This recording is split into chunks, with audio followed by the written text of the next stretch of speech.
We've got one last static equilibrium problem we're going to do. For this one, we're going to imagine we have two bars that each have a small hole drilled in the end of them. And they're going to be bolted both to each other and to a wall. And the hole has a loose enough fit that they are able to, or they would be able to move around. But once everything is in place, they should be locked in position. So bolts go like that. So in this configuration, nothing can move. But if we removed this bolt, for example, this piece would be able to unfold and this whole thing would be able to move up and down. Or if I took this bolt out, both of these pieces would be free to move back and forth. And we are going to, for labeling purposes, call this top bar A, and we're going to call the bottom bar B. And then we're also going to label the two connection points where the bolts are on the wall. The top one will be C, the bottom one will be D. The top part here is going to be 2.4 meters wide. The height from bolt to bolt over here is going to be 1.8 meters. And this bar is parallel to the ground, which means it is perpendicular to the wall, just in case that was unclear. And the other thing that we know about the bars is their mass. So the mass of bar A, the top one, is going to be 54 kilograms. And the mass of the bottom one is going to be 68 kilograms. And that should be enough information to figure out everything that's going on in terms of the forces. We know what their masses are, we know how they're connected to each other, we know the geometry of the problem. And what we would like to do is figure out what is going on over here where they're connected to the wall. It's going to be a little more complicated than them just going up and down or left and right. The total force is going to be at an angle for both of them, and so we're going to figure out what the x and the y components are. So what are the magnitudes and directions of the x and y components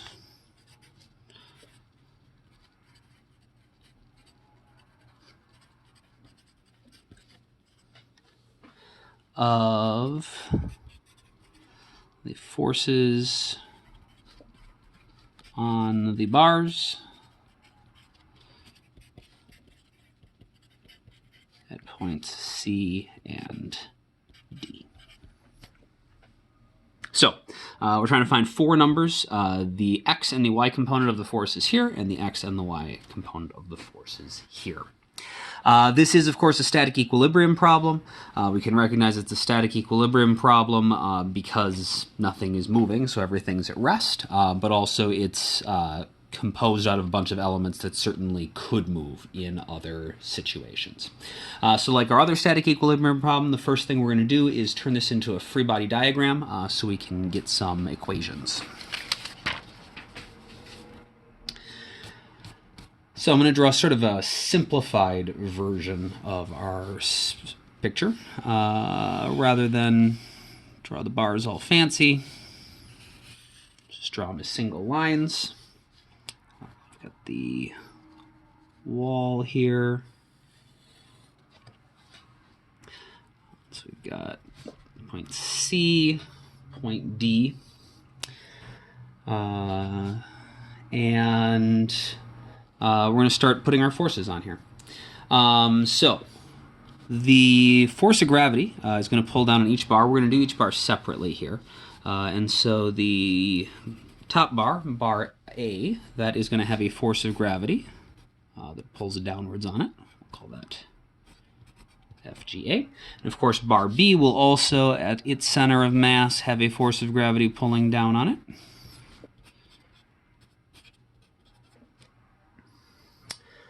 And the four forces that we are trying to find are the x and the y components of what's happening at C and D here. So let's think about what is going to be happening at point C. If we were to unbolt this point, but leave this one bolted in, we would expect everything to sort of fall away, and so this bar is going to would both go down and away from this point, which means we expect this bolt has to be pulling towards the wall and up in order to prevent this bar from falling down away. So while everything is bolted together, our forces should look like this.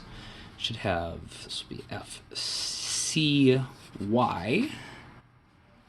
And we'll have a force going like this, FCX. And then if we instead unbolted this one, certainly this bar, because it would now have a couple of pivot points, it would just kind of flop down. And so this bolt needs to also be pulling up. However, it doesn't need to be pulling in. If we unbolted it, as this thing sort of like unfolded and collapsed, it would stay against the wall. It would want to just kind of fall down and be flopped up against the wall. It would actually be pushing itself into the wall as that happened. And so while this is bolted together, that means that this is actually probably pushing outwards, sort of like a normal force. So that's going to be FDY and FDX. Now the other place where there are going to be some forces is on the two bars at this bolt hole here. And this is a little complicated to try to figure out what's going on. Certainly, if we just thought about what this bar does, if we were to sort of like unbolt it and hold the top one in place and just let the bottom one go, it would want to sort of fall out and away like that. And so we would expect maybe bar B is getting pulled that way, and bar A, because of the third law, is getting pulled in the opposite direction. But if we use the same logic and instead held bar B in place and imagine what bar A would do if we tried to move it away, it would just kind of move straight up because it's like the circular path it's moving.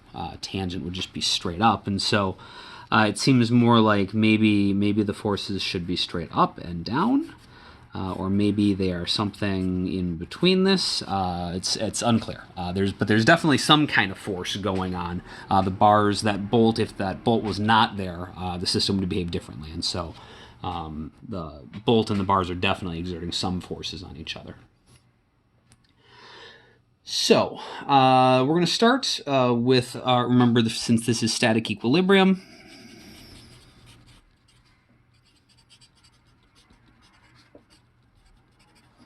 the big sort of problem-solving thing that we have here is that net force has to be 0 in both the x and the y direction, and the net torque has to be 0. And so for the net force, we actually don't need to worry about these forces. Because remember, when we're figuring out the net force on our system, we're only looking at forces that are outside the system. So if we treat our two bars as being our system, gravity pulling down on them, that's from outside the system. These forces are effectively from the wall and the bolt pushing on the bars. They're not what the bars are doing back to the wall, and so these are external forces because they're coming from the wall. These are external forces because they're coming from gravity. But these are just the forces from the two bars pushing on each other. And since the internal forces shouldn't matter, and you can see they'll cancel out anyways, we can just ignore them for doing our x and our y direction stuff. So in the x direction, all of our left forces should equal all of our right forces. That's going to be pretty simple. FCX has to equal FDX.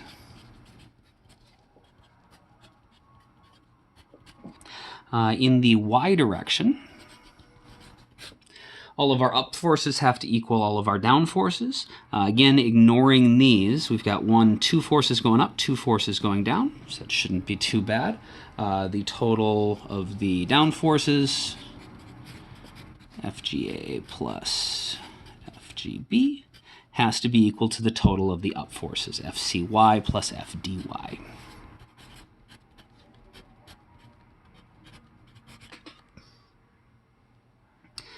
And then we can use torque.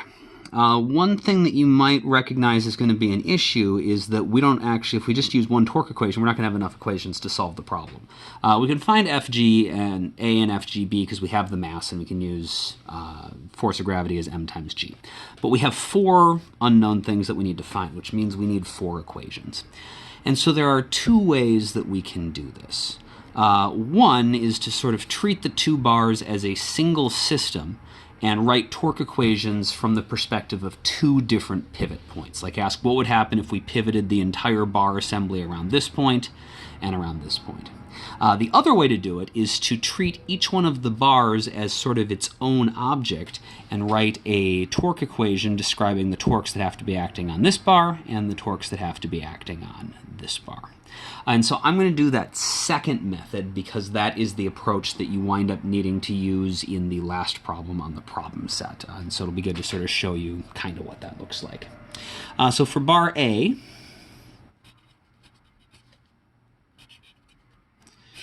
which is the top one, we need to pick a pivot point. And so since any forces that are at our pivot point aren't going to have any torques because they won't have any radius, there's sort of 3 logical places we could pick. We could either go here, here, or here. Each one of those would eliminate some forces. And remember, there's not really like necessarily 2 arrows here. We just weren't sure exactly what direction the forces were. There should probably just be 1 arrow pointing at an angle. And so it might be sort of tempting to put the pivot point over here where there's actually 2 arrows. But it's better to put the pivot point here because we don't know what these arrows are doing. We also don't need to find them. And so it'd be nice if we could just sort of ignore them entirely. The whole point of the problem is to figure out these 4 values over here. And so if we set our pivot point up in the corner and just think about how this bar would attempt to pivot around this point, that will leave all of the things that we either can solve for or want to solve for in the equation, and also will allow us to just ignore the fact that we don't really know exactly what's happening with the forces in that corner. So if we do it that way, there's 3 forces that are acting on the bar. If we're doing torques, our counterclockwise and our clockwise torque should be equal to each other. So we've got FCY is trying to twist it so that it would go clockwise. So the torque from CY is going to be clockwise. The force from GA is trying to twist it this way, would try to make the bar, if this is our pivot, rotate counterclockwise. And FCX is pulling along the radius. That's actually not going to make it torque at all. Remember, in order to have a torque, you have to have a force that has at least some component perpendicular to the radius. This is parallel to the radius, and so we actually aren't going to get any torque from FCX. But we will have a counterclockwise torque here, and a clockwise torque here and a counterclockwise torque here, and those have to be equal to each other if the total is going to be 0. So the torque from GA. On bar B, we can do something similar. We'll use this as our pivot point again, so we've got 1, 2, 3 forces. None of them are radial now, and so all of them are going to matter. We have 1 force that is trying to make everything go clockwise. So the torque from dy has to equal the torque from, the total torque from everything that's trying to make it go in the opposite direction, counterclockwise. So that's going to be the torque from dx and the torque from gb.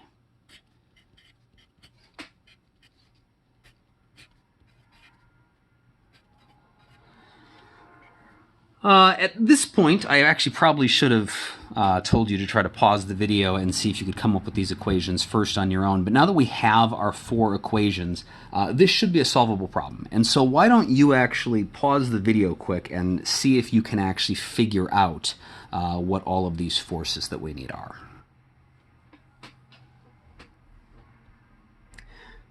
Okay, here we go. So the first thing we're going to do is find FGA and FGB. We don't actually need them to, they weren't asked for as part of the answer. We just needed to find these 4, but they're going to be useful for other calculations we need to do. So, FGA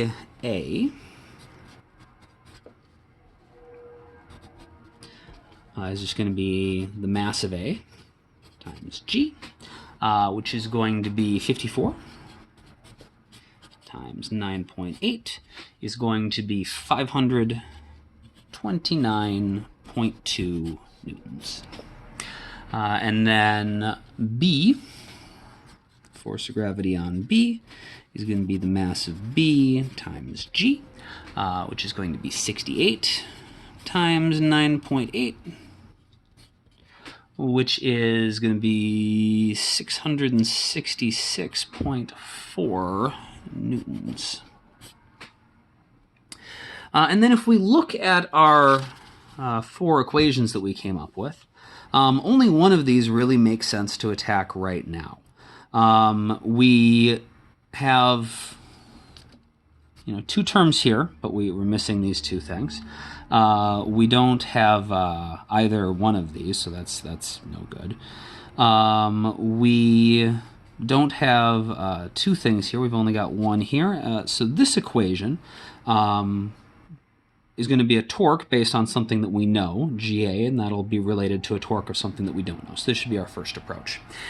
If we looked at all 4 equations and none of them seemed to be solvable, in that case we would have to do simultaneous equations, and we would have to substitute a couple things together. But in this case, we should just be able to solve this equation and figure something out, figure out CY, it looks like. So to do that, the equation was torque on CY is equal to the torque on GA. We're going to do this with the moment arms again. So the perpendicular components of the radius, or the effective radius. So we need the moment arm for CY times the force of CY is going to be the moment arm on for GA times the force of GA. And so we just need to figure out what those are. And so if we look at our diagram, I need the moment arm for CY. All right, so CY is right here. My pivot point is right here. So we made this the pivot. And I said before on the first page that this is 2.4 meters, and so the radius is 2.4 meters, and it's already perpendicular to CY, and so we don't need to do anything fancy. That just is the perpendicular component. Its moment arm is going to be 2.4 meters.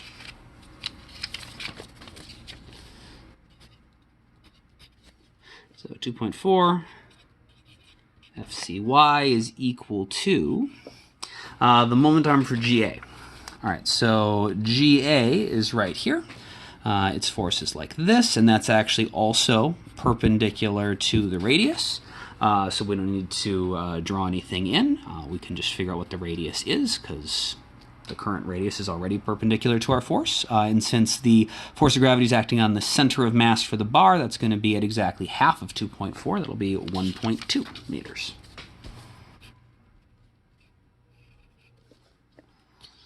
So the moment arm, the perpendicular component of the radius for GA was 1.2. And we said the force of gravity on A was 529.2. And so we can solve for FCY by just dividing the 2.4 onto the other side. And that should give us 264.6 newtons. And so that should be our first value. All right, so we got one of them. Let's see what that lets us find. So we got CY, CY. That should now open up this equation. Now we have 3 things, and so we can figure out the 4th one. We should be able to find dy next. So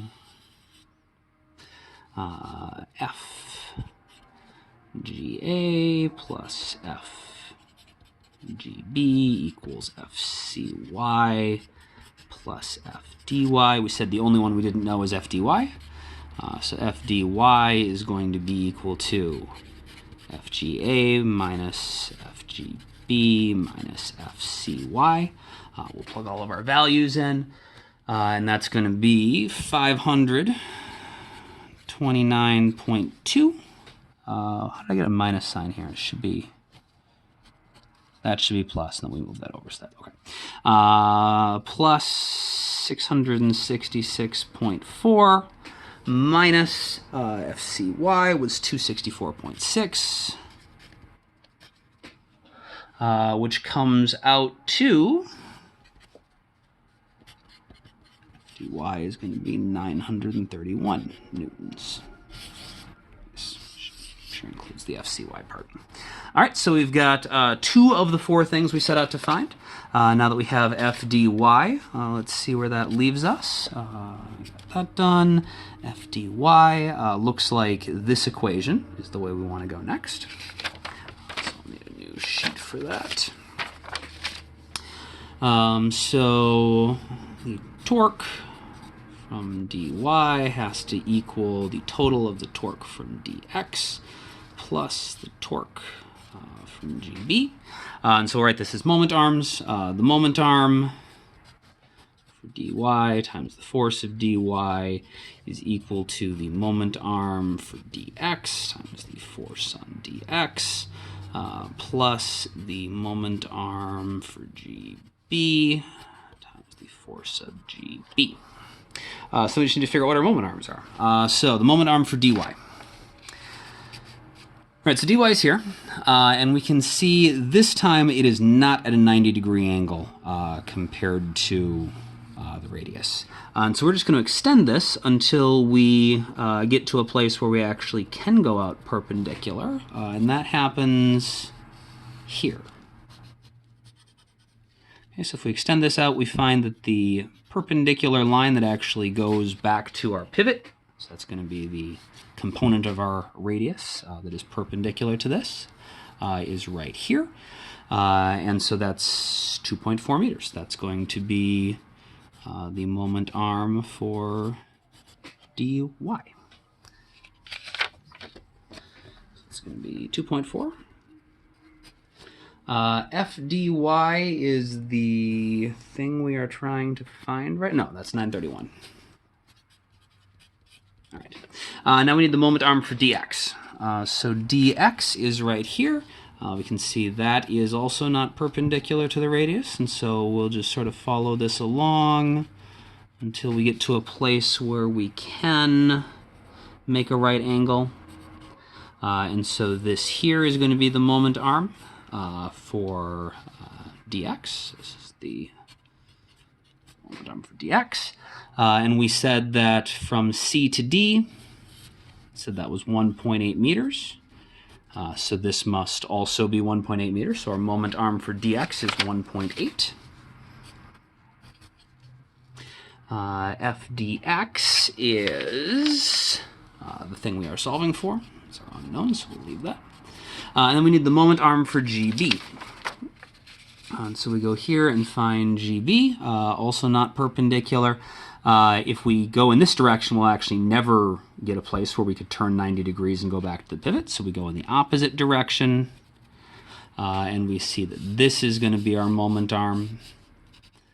Same moment arm that FGA had, because the two gravity forces are lined up with each other, and so that'll be half of 2.4, 1.2 meters. And FGB was 666.4. So then we just need to solve. So FDX is going to be 2.4 times 931 minus 1.2 times 666.4 divided by 1.8. Solve that all, and we get 797.1 newtons. So we should be almost there. That is 3 things. We were tasked to find 4. We have FDX. And so the last equation is pretty easy. FCX equals FDX. All right. FCX equals FDX. x, and so FCx equals 797.1 newtons. Done. The hardest thing about the static equilibrium problems is figuring out all of the equations in the first place. The second hardest thing is getting used to the moment arms. But for the most part, they're just sort of like a giant algebra-like puzzle. You just have a bunch of equations, and you'll be able to, one piece at a time, figure out, one variable at a time that will eventually allow you to find everything you need.